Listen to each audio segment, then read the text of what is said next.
Lors de mon entretien avec Charles-Henri Favreau, j'étais parti sur une discussion limitée à sa relation avec Saint-Pré, où il habite depuis 1960. Mais le dialogue s'est étendu à ses activités passées et présentes, ce qui me donne l'occasion, en toute modestie d'ailleurs, de présenter une sorte de bilan de vie de cet octogénaire, aux idées encore bien claires et au langage fluide. Cette vidéo n'a qu'un but, celui de lui rendre hommage, sans prétention de l'imiter, lui qui a fait de cette activité de portrait de personnalité tout un art.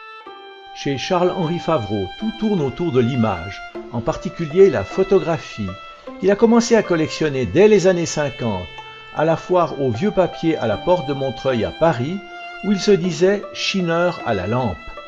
Son métier de grand reporter lui donna l'occasion d'amasser des images des quatre coins du monde. Au travers des portraits de personnalités et de films, il toucha au cinéma. Son rôle de directeur ou conseiller pour des musées ont également contribué à sa renommée. Nous n'avons pas abordé ses rôles politiques. Quelles sont encore vos activités? N'est-ce pas, je suis dans une situation terrible, que l'âge aidant, je suis retraité, c'est un mot qui m'est désagréable, encore que retraite. Je considère que la maison que j'habite est un beau lieu de retraite. Mais je ne me sens pas tellement, comme disent nos amis suisses allemands, pensionniert. Je suis actif, puisque jusqu'à la fin d'un mandat qu'on m'avait donné, qui était le mandat du fonctionnaire vaudois, j'ai dirigé le musée de l'Élysée, je l'ai créé et dirigé, puis je me suis occupé de monter un musée à Florence, dans une vieille tradition italienne qui est la tradition florentine photographique d'Alinari. Ceci fait, nous arrivons à aujourd'hui. Aujourd'hui, je n'ai plus ma mobilité, je n'ai plus la possibilité d'aller et de venir, comme on m'avait dit une fois, vous êtes comme Napoléon, vous allez aller et venez. Bon, oui, comme Napoléon, en moins conquérant, c'était l'Afrique, c'était l'Asie, un peu les États-Unis, un peu l'Amérique latine, mais c'était surtout les maisons d'édition pour lesquelles j'ai travaillé, la Guilde du Livre, Rencontre et les éditeurs indépendants. Et je continue à travailler maintenant pour Bernard Campiche, avec lequel je fais 2 volumes sur ma collection, c'est-à-dire illustrés avec des photographies de ma collection, car j'ai une collection de photographies depuis beaucoup d'années. Je me suis intéressé à la photographie très tôt. J'ai trouvé que c'était une extraordinaire, fantastique invention. Mais ce n'est pas des écorces, ce n'est pas des natures mortes, c'est des images de voyage, ou bien? Écoutez, la photographie, c'est absolument toute l'histoire de la photographie qui me préoccupe. Et c'est une histoire qui s'est faite assez tard. En fait, à partir des années 50 du siècle dernier, jusqu'alors, on ne se préoccupait pas beaucoup de la manière dont la photographie avait finalement dressé l'inventaire systématique du monde, photographiant tout ce qui pouvait l'être. Et à ce titre, je m'en suis servi pour publier plusieurs ouvrages sur la photographie en tant que telle et sur les photographes, parce que je considère que la photographie, ce sont d'abord les photographes, leur regard, leur manière d'être, cette étonnante vertu qu'ils ont à restituer un réel qui est le leur et celui des autres. En 2012, chez Bernard Campiche sort le livre Tout ça, jetant un regard sur l'immense collection documentaire photographique récoltée par Charles-Henri Favreau sur de très nombreuses années, évoquant de grandes réalisations, le monde de la guerre, de la pauvreté, les voyages. Instantanés, souvent poignants, parfois rares. En somme, ce sont des images que j'ai réunies comme ça au fil du temps et dont certains, c'est merveilleux, me disent « Oh, mais comme vous aviez du talent, là, vous êtes un merveilleux photographe. Ce sont évidemment des images dont je ne suis pas l'auteur, ce sont des images réunies parce que je les ai trouvées intéressantes et dignes d'une collection. Je suis, disons, de l'époque où c'est encore la main qui me paraît la meilleure transcription de l'esprit.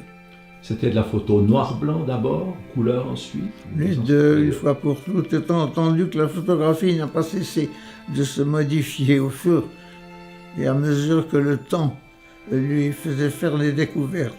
Et donc à ce titre, que la photographie des origines du daguerréotype du 19e siècle au numérique d'aujourd'hui, je trouve qu'il y a à la fois surprise sur surprise et continuité en définitive.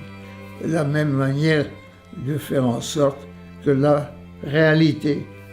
Et quand vous dites numérique, ça veut quand même dire informatique, donc vous êtes mis au numérique, ou c'est les autres? Je ne suis pas hostile au numérique, pas plus que je n'aurais été au 19e hostile au calotype ou au daguerréotype. C'est une réalité. La technologie va son chemin et je ne suis pas du tout réfractaire à ce que le changement intervienne. Puisqu'on est en train d'avancer dans ce débat, même si ça sort de Saint-Pré, la photo, les voyages vous ont amené à côtoyer des personnalités politiques et à entrer un petit peu dans tous ces conflits alors? Oh, j'ai rencontré un nombre considérable de gens dont vous dites que ce sont des personnalités, politiques ou pas. C'est vrai, j'ai rencontré des gens dont je dois dire je n'ai pas oublié les moments passés avec eux ou avec elles. Et dans ce sens, oui, j'ai à un moment donné, pour la télévision, fait des portraits d'hommes d'État. Et à ce titre, les hommes d'État, quels qu'ils fussent, c'était en fait des vedettes que l'on réussissait à atteindre plus aisément qu'aujourd'hui. Je n'ai pas eu beaucoup de peine à décider des gens considérables à être mon sujet. Ça a été le cas de Sadat, par exemple, le cas de Dayan. Quand Sadat et Dayan ont fini par se rencontrer, ils ont éclaté de rire parce qu'ils avaient vu chacun le film que je leur avais consacré. Et donc, à ce titre, Haïlé Sélassié, Bourguiba, Giscard d'Estaing, Mitterrand. J'ai même essayé de faire un Kadhafi. Et j'ai fini par renoncer parce que plus fou il n'y avait pas. Là, l'histoire montrait que j'avais un peu préfiguré ce que nous savons. Il voulait vous recevoir sous sa tente ou bien? Pardon? Il voulait vous recevoir sous sa tente? Il voulait non seulement me recevoir, mais changer d'avis tous les jours quant à la tournée qu'il entreprenait. Et c'était tout à coup au Fezzan que je devais aller le filmer, ou à Benghazi, ou à Tripoli. Bon. Et puis, non, il y avait à ce moment-là, Dieu merci, des interlocuteurs. J'ai fait un film au titre de la production qui s'appelle Le Chagrin et la Pitié. Et là, les interlocuteurs étaient Mendès France, Churchill, pour quelques jours encore en vie, autour de lui Anthony Eden et autres anciens généraux allemands. Vous savez, les personnalités, on les a assez vite non seulement intégrées à leur souvenir même, qui est un récit, à leur dérobade. Les personnalités ont l'habitude de se dérober. Et finalement, je pense à tous les photographes que j'ai rencontrés, je crois les avoir quasiment tous rencontrés. Hélas, beaucoup disparu parce que le temps, hélas, nous escamote. Mais votre renommée vous a aussi facilité ces contacts avec ces personnalités, bien entendu. Je ne sais pas si vous parlez de renommée, c'est un grand mot. Ma volonté, en tout cas, d'en témoigner honnêtement, parce que je crois que ce qui me caractérise ma vie durant, c'est d'avoir essayé de porter sur le monde en transformation permanente un regard, disons, lucide et, je dirais, chaleureux. Je me suis beaucoup préoccupé parce que c'était le fait de ces années de ce qu'on a appelé la décolonisation.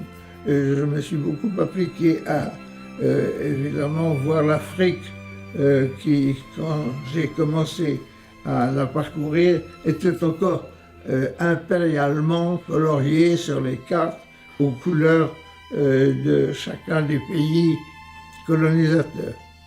Et c'était le Congo belge, c'était le Nigeria ou le Ghana britannique, c'était les innombrables territoires français très marqués du tricolore de la République. Et en quelques années, tout cela s'est effrité, s'est fait effondrer. Aujourd'hui, je dois dire que je vois la situation, hélas, empirer. L'Afrique n'est pas prête d'être sortie des problèmes que l'indépendance vaut toujours, c'est-à-dire la nécessité d'incorporer du temps au temps.